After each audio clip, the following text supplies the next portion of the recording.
Michael, to start with, can you tell us about your coaching journey so far, leading up to your role here at HPUFC?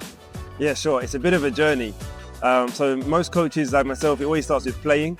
Unfortunately for me, I stopped playing when I was 15, 16 years old. I wasn't going to make it as a professional, so I decided I was going to go and study coaching and sports science.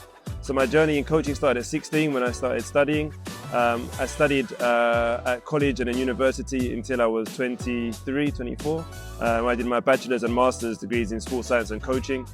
And then from an on-the-field perspective, I was a sports scientist at Watford Football Club first. And I was doing community work in the local areas to try and promote football in the schools. And then went on to be a PE teacher at the same time when I was at Watford. And then progressed to Tottenham Hotspur. I worked as a football development coach. From after Tottenham, I went to Dagenham and Redbridge. Sorry, it's a bit of a story. I went to Dagenham and Redbridge after there, and then I worked all the way across the age groups in the academy, all the way from under 6 all the way to under 18. From Dagenham and Redbridge, I moved to Zambia because I decided I wanted to be first team head coach. So I moved to Zambia to work with the Premier League team there before coming to South Africa. And in South Africa, I worked with Orlando Pirates. And then I moved to Belgium and Egypt, where I worked with Lomo SK, which I formed part of the City Group, and then worked with the Egyptian national team. From there, I came back and I was doing my coach education independently, and then went to Mamelodi Sundowns. And after Mamelodi Sundowns, I left to come to Hout. Out of all those experiences, which one has been the most surreal for you personally? Really tough one. I think Mamelodi Sundowns was very surreal because the lifestyle was everything I probably dreamed of being younger. It was playing 2 or 3 games a week. It was traveling across Africa, so we was flying 12 hours to play a football match. We was playing in stadiums with 80,000, 90,000 full capacity. Some of the away games in Egypt and Morocco, so for example, playing against Wydad away, the stadium had 65, 70, 80,000. There was lasers, there was flares. It was an incredible experience. So some of those moments are definitely the most surreal that I've had so far. You've worked with some incredible players. Who are some of the biggest names you've coached? So it's a really easy one to start with. So I was a coach analyst in Egypt working with Mohamed Salah, which without a doubt, incredible experience and so much to take away from that. That would be number one. Number two, player closer to home, Marshall Munetsi, who's playing at Wolves now in the Premier League.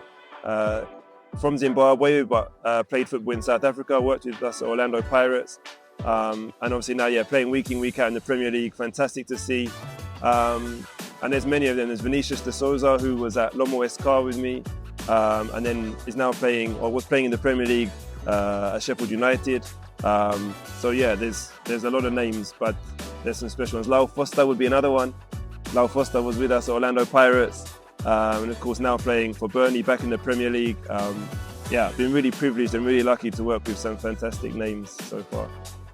One of them being Mo Salah. What was he like to work with, and what lessons can HPFC players take from him?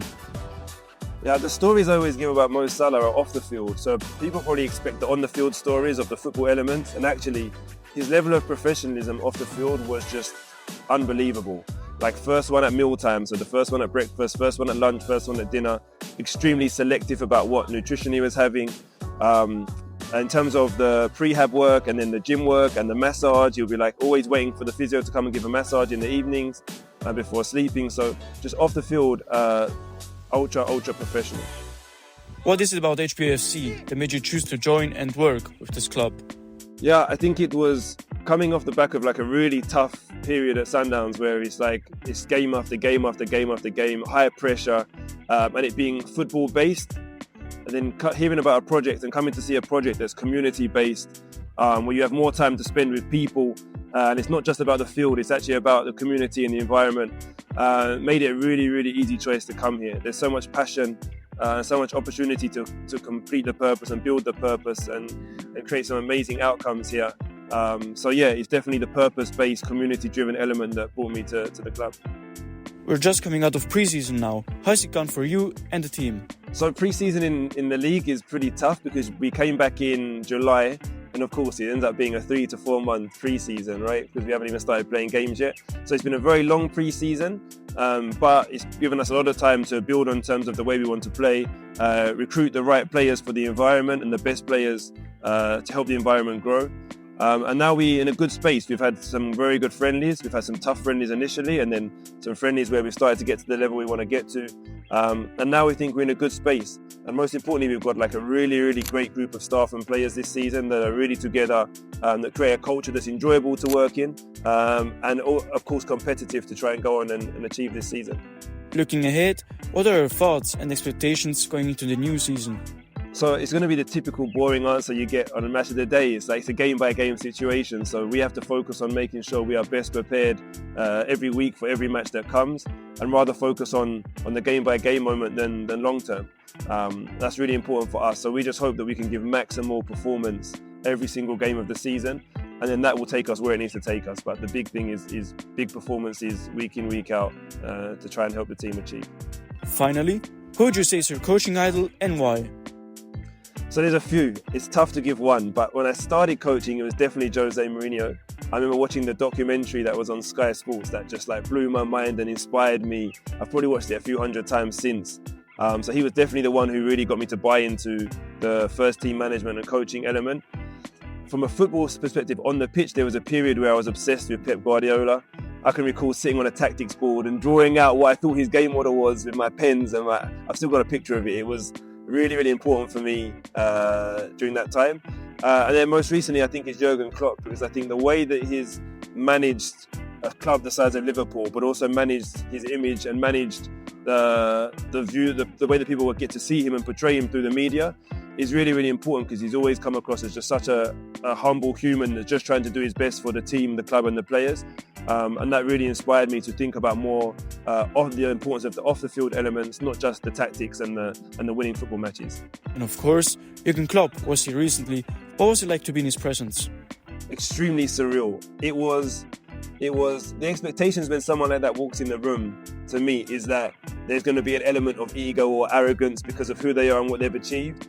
But actually, it couldn't be further from the truth. He was the most humble, friendly, down-to-earth person you could possibly imagine meeting. So, yeah, really incredible. Gave a few really important tips, also some knowledge that he'd experienced from his time. But just as a person, it blows your mind the way that someone can achieve so much, but be so down-to-earth, so humble, and so willing to just be open to talk about anything that you wanted to discuss. So, yeah, really, really powerful, really inspirational meeting. Really blessed to be able to meet him and have a chat with him.